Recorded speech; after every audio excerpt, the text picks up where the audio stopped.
नमस्ते। आज के इस विश्लेषण में हम एक ऐसे विषय पर बात करने जा रहे हैं जो हर उस इंसान के लिए एक गेम चेंजर साबित हो सकता है जो कुछ नया सीख रहा है या किसी कठिन परीक्षा की तैयारी कर रहा है। सच कहें तो आज के समय में छात्रों पर जो भारी दबाव है वो किसी से छिपा नहीं है। लेकिन सोचिए, क्या हो अगर हमारे पास पहले से ही पढ़ाई और याद रखने की क्षमता को कई गुना बढ़ाने का एक प्राचीन चीट कोड मौजूद हो। तो चलिए, बिना किसी देरी के इसमें गहराई से गोता लगाते हैं और भारतीय संस्कृति के एक बेहद शक्तिशाली रहस्य ब्रह्म मुहूर्त के विज्ञान को समझते हैं। अब देखिए, आज हम एक बहुत ही दिलचस्प चौराहे पर खड़े हैं। एक तरफ तो हमारा आधुनिक डिजिटल युग है, जहां देर रात तक जागकर रटना, बार बार बजते मोबाइल के नोटिफिकेशंस और हर वक्त छाई रहने वाली मानसिक थकान जैसे एक रूटीन बन गया है ना? और वहीं दूसरी तरफ जरा प्राचीन वैदिक गुरुकुलों के बारे में सोचिए। वहां का माहौल एकदम अलग था। सुबह सुबह जल्दी उठना, प्रकृति के साथ एक गहरा कनेक्शन और ऐसी मानसिक एकाग्रता जिसे आज के समय में पाना नामुमकिन सा लगता है। आधुनिक रातों की इस अफरा तफरी और प्राचीन काल के उस शांत फोकस के बीच का जो ये बड़ा अंतर है ना, बस यहीं से हमारी आज की चर्चा शुरू होती है। तो आज के इस चर्चा में हम तेजी से इन 5 अहम बिंदुओं को कवर करेंगे। आधुनिक व्याकुलता बनाम ब्रह्म मुहूर्त, सुबह के समय का विज्ञान, कठिन विषयों में महारत, योग और मानसिक एकाग्रता और अंत में एक आदर्श दिनचर्या। चलिए, सबसे पहले बात करते हैं खंड 1 की, आधुनिक व्याकुलता बनाम ब्रह्म मुहूर्त। ये तो हम सभी जानते हैं कि डिजिटल युग ने हमारे सीखने के तरीके को पूरी तरह से बदल दिया है। लेकिन इसकी वजह से जो भटकाव पैदा हुआ है ना, वो असली पोटेंशियल को बाहर आने ही नहीं देता। इस भटकाव को तोड़ने का सबसे बड़ा रहस्य है ब्रह्म मुहूर्त। ध्यान रहे, ये सिर्फ सुबह जल्दी उठने की बात नहीं हो रही है। ये सूर्योदय से लगभग 1.5 घंटा पहले का एक बहुत ही खास विंडो है, यानी आमतौर पर सुबह 4 से 5:30 बजे के बीच। माना जाता है कि ये मानव मस्तिष्क के लिए सबसे शुद्ध और ग्रहणशील अवस्था है।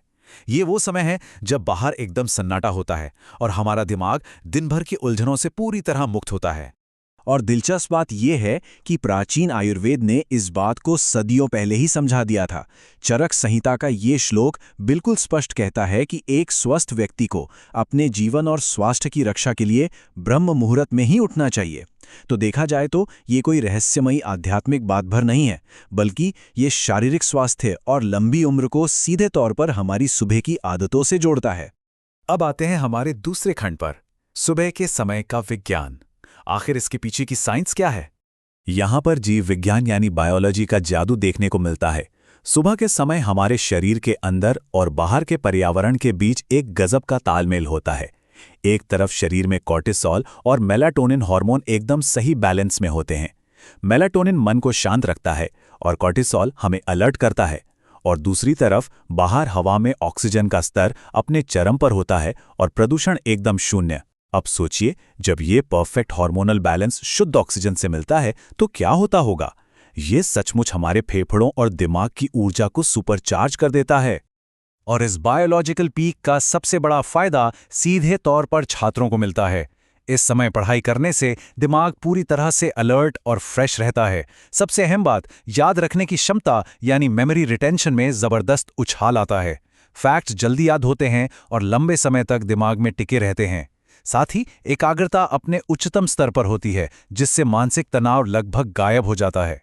तो इसी बात से जुड़ता है हमारा तीसरा खंड, कठिन विषयों में महारत। जब दिमाग इतने शानदार तरीके से काम कर रहा हो तो उसका इस्तेमाल साधारण चीजों के लिए क्यों करना? क्योंकि सुबह दिमाग एक कोरी स्लेट की तरह होता है जिस पर दिन भर की थकान का कोई असर नहीं होता। इसलिए यही वो समय है जब सबसे मुश्किल विषयों से निपटना चाहिए। चाहे वो उलझा देने वाला गणित हो, संस्कृत व्याकरण के कड़े नियम हो, कोई गहरी फिलॉसफी हो या विज्ञान के मुश्किल फॉर्मूले, इस समय दिमाग की उलझनों को सुलझाने की ताकत इतनी ज्यादा होती है कि सबसे कठिन चीजें भी आसानी से समझ आ जाती हैं। इन मुश्किल विषयों को आसानी से समझने का एक बहुत ही प्रैक्टिकल कारण ये भी है कि इस वक्त पूरी डिजिटल दुनिया सो रही होती है। कोई फ़ोन नहीं बजता, कोई सोशल मीडिया नोटिफिकेशन नहीं आता। इसका सीधा सा मतलब है बिना किसी रुकावट के एकदम गहरा अध्ययन या डीप स्टडी। जब बाहरी शोर शून्य होता है तभी हमारा दिमाग शुद्ध और निर्बाध रूप से काम कर पाता है। चलिए आगे बढ़ते हैं, खंड 4 की ओर, योग और मानसिक एकाग्रता। अब एक बात समझनी होगी कि केवल बिस्तर से उठ जाना ही काफी नहीं है। दिमाग को इस तेज रफ्तार में बनाए रखने के लिए शरीर को भी एक्टिव करना पड़ता है। पारंपरिक ज्ञान में इसे बहुत अच्छे से समझाया गया है। रात की नींद के बाद जो भारीपन और सुस्ती होती है उसे तमोगुण कहते हैं। हमारा असली लक्ष्य इस मानसिक सुस्ती को पीछे छोड़कर सात्विक अवस्था में आना है, एक ऐसी अवस्था जहां हम शांत भी महसूस करते हैं और अंदर से पूरी तरह ऊर्जा से भरे हुए भी। और ये बदलाव तभी आता है जब शरीर में थोड़ी हलचल हो। इस सात्विक ऊर्जा को जगाने के लिए कुछ बहुत ही असरदार तरीके हैं। पहला है प्राणायाम, सांस लेने के वो व्यायाम जो दिमाग तक ऑक्सीजन के फ्लो को तुरंत बढ़ा देते हैं। फिर आते हैं सुबह के कुछ आसान से योगासन जो शरीर की जकड़न खोलते हैं। और अंत में बस कुछ मिनटों का ध्यान या मेडिटेशन जो दिमाग को भंवर से निकालकर एकदम स्थिर कर देता है। सुबह की ताज़ी हवा में किए गए ये छोटे छोटे अभ्यास शरीर और दिमाग को इंटेंस पढ़ाई के लिए बिल्कुल तैयार कर देते हैं। और अब हम पहुंच गए हैं अपने आखिरी और सबसे अहम हिस्से पर, छात्रों के लिए एक आदर्श दिनचर्या। तो अब तक हमने जो भी विज्ञान और इतिहास समझा उसे रोजमर्रा की जिंदगी में कैसे उतारें, ये दिनचर्या उसी का एक एकदम प्रैक्टिकल रोड मैप है। चरण 1, ब्रह्म मुहूर्त में उठते ही सबसे पहले पानी पीना।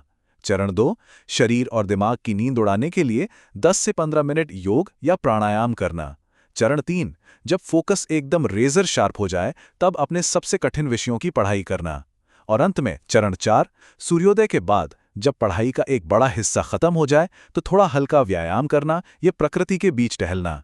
ये कोई रॉकेट साइंस नहीं है, इसे बहुत आसानी से फॉलो किया जा सकता है।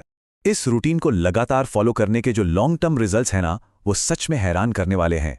जब कोई नियमित रूप से इस रूटीन पर चलता है तो उसमें गजब का व्यक्तिगत अनुशासन आ जाता है। सेल्फ कॉन्फिडेंस इतना बढ़ जाता है कि जो एग्जाम एंग्जाइटी या परीक्षा का डर होता है वो बिल्कुल खत्म हो जाता है।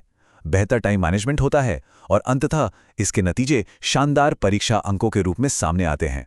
तो इस पूरी चर्चा के बाद बस एक ही सवाल बचता है, क्या अपने अलार्म को थोड़ा पहले सेट करके पढ़ाई के इस पूरे तरीके को बदलने की ये चुनौती स्वीकार की जाएगी? क्या कल सुबह एक नई शुरुआत होगी? इस पर विचार जरूर कीजिएगा। आज के इस विश्लेषण में हमारे साथ जुड़ने के लिए आपका बहुत बहुत धन्यवाद। बस सीखते रहिए और आगे बढ़ते रहिए।